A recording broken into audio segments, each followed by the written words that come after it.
Here with Antoine Walker. Rockets, Warriors, Game 2. Scary moment early in this one is James Harden's eye basically gouged by Draymond Green. He would leave and return, but his 29-point effort would not be enough as the Warriors showed why. They are back-to-back champs. Curry and Clay combining for 41, while Kevin Durant continued his dominance, 29-5-4. Warriors win this one, 115-109. Here's Kevin Durant on the importance of heading to Houston up 2-0.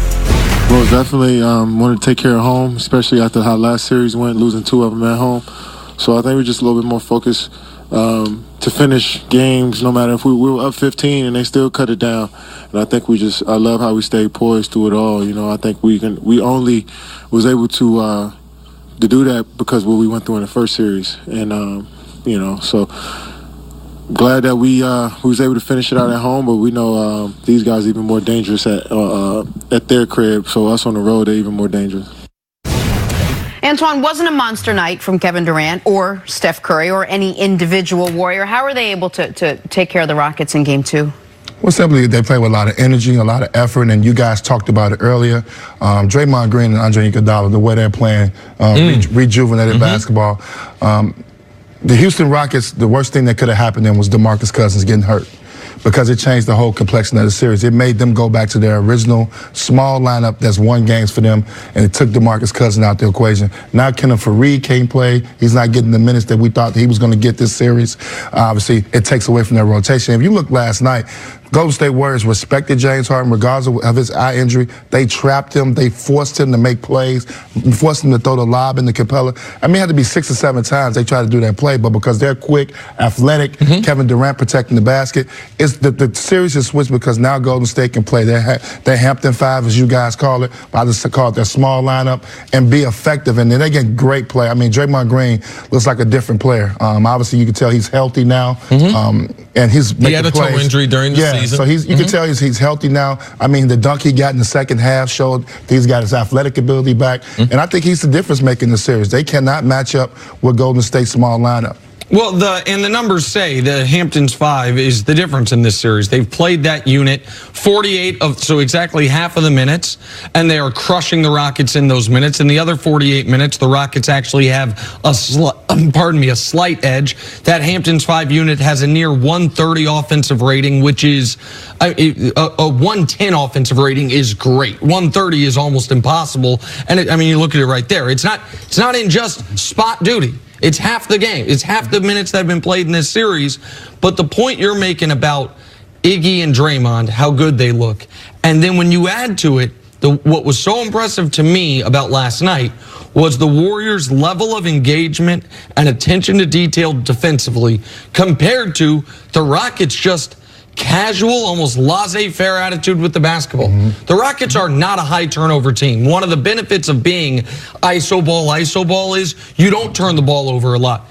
The first quarter, they're kicking the ball around the gym. That was before Harden got hurt. And once he got hurt, they were still kicking the ball around the gym. They had 9 turnovers in the first quarter. They got out-rebounded they allowed 8 offensive rebounds in the first quarter. That's when they lost the game. It wasn't because of Harden's injury. It wasn't because Daniel House played poorly and Iman Shumpert missed shots. You turn the ball over like that and you don't box out. You give the Warriors second chances, you're going to lose, especially when Clay rotating brilliantly, KD meeting people at the rim. You mentioned Draymond and Iggy. Hell, Steph, after he hurt his finger when his shots weren't falling, he played some of the best defense you'll see Steph play until he got in foul trouble. The Warriors' attention to detail defensively was spectacular last night, and to me, that was the difference. Yeah, last night, man, I thought the Warriors were going to be able to win that game. The game Houston's going to look back on is game number 1, when the Warriors were turning the ball over. Yep. They had 20 turnovers. You don't win that game. Steph is gimpy. Clay is gimpy.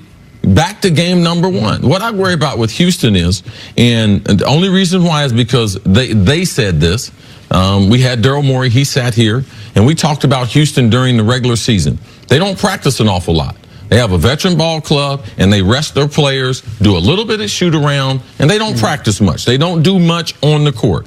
Now in the playoffs, you see the teams that are supposed to be well coached making adjustments because you have so much more practice time and attention to detail. To me, The Warriors are up on the details of the sets, what they want to do. They want to take the ball out of Harden's hands. Well, they know defensively, the Warriors, that they're trying to get Steph Curry in the pick and roll. So they do everything they can to make sure Steph is on the right guy. They know exactly what Houston's going to do. So for me, one thing that I want to watch, Houston has this huge break. They don't do a lot of practicing. Let's just see how many adjustments that they're going to make, because you can lie as much as you want to the people out there, Giannis, oh, we're not going to make adjustments. The playoffs are about adjustments. And how are the Rockets going to get their bench to be able to match the productivity when their starters go off the court? And then James Harden has to make a decision. When he brings it up the court, he's going to, if he wants to go one-on-one, he's going to have to not ask for the pick and roll. He's just going to have to keep it and go one-on-one and space the floor. They're going to trap him. They're going to force him to be a passer. And does D'Antoni have the discipline enough to play a small lineup? Do he believe in a Gerald Green on the floor, a Daniel House Jr. on the floor? We don't know if he believes in him. They haven't done much that would convince him to play, more minutes. So are you going to play a small lineup? It's Kenneth Faried. I think that's one of the reasons why they got killed on the glass. He's a hustle guy. He's a guy that gets you second opportunities. A guy's a big part of that. And if you want to look into the lineup, you look into the games. I don't have the stats in front of me, but I guarantee you when DeMarcus Cousins was playing, you may think it's a small point, but when DeMarcus Cousins was playing, you got two defenders on the floor, Cousins and Steph Curry, two guys that don't guard really well. Houston took full advantage of that. Can't do that in this series. When the Warriors are playing like they played last night, it doesn't have to be spectacular, but they're all clicking. Do the Rockets have a chance to still win this series, Nick? If the Rockets are going to have a chance, here's one guy that has to play like his name, his reputation, and his contract demands, and that's Chris Paul. The Rockets, when they acquired Chris Paul, Montrezl Harrell, Pat Beverly, Lou Williams out the door, a little sign-and trade, or essentially a sign-and trade for Chris Paul. Everyone lauded that move. Last year looked like a brilliant move. Why didn't they beat the Warriors last year? Chris Paul got hurt. Chris Paul, total load management this year. Make sure he's ready for this moment. Chris Paul has got to play like Chris Paul. Chris Paul in the first quarter yesterday, which was critical because Harden went out, he was really good. After that first quarter, he's 3 of 10. He's 0 for 4 from 3. He gives you 10 points. Like, you can't get that from your second best player when they're trapping Harden 35 feet from the basket, when they're forcing the ball out of Harden's hands. And who is Chris Paul right now? Is he really that guy? Are we just granting him that because, oh man, we like Chris Paul? Man, Chris Paul, man, if he could win a championship. But who is he right now? Can Chris Paul get you 30? We don't even know that. So even if they take the ball out of his hand, do you think so? Well, I was going to say, I think 30, I don't think you can ask for 30 from Chris Paul, right? But you better as an NBA player, man. Last year was good, Chris. He was good at spotting up. He became a better three-point shooter. He figured out a way to play with Harden. I think this year, he hasn't been great all season long, got hurt early in the season, and he needs the ball in his hands. You saw in that first quarter when Harden went out, he took over the game. He was really good. Yes, but a lot of this NBA playoffs, it's about how good is the second player on that NBA team. And Chris Paul, at this point in his career, how good is he? And if you have the reputation of Chris Paul, like any of these other guys, if he gets hot, well, these other guys, Middleton almost had 30. If he had to play the fourth quarter, he would have had 30. And that's why Chris Paul should be able to do that to be able to take some of that burden from Harden. And that's why there's such a burden on Harden, because we know the Warriors' third best player can get you 40. Like, Clay can go off at any time, and Chris Paul, even though he's never been a high-volume scorer, but can he get you, forget 30, can he get you 22 and 8?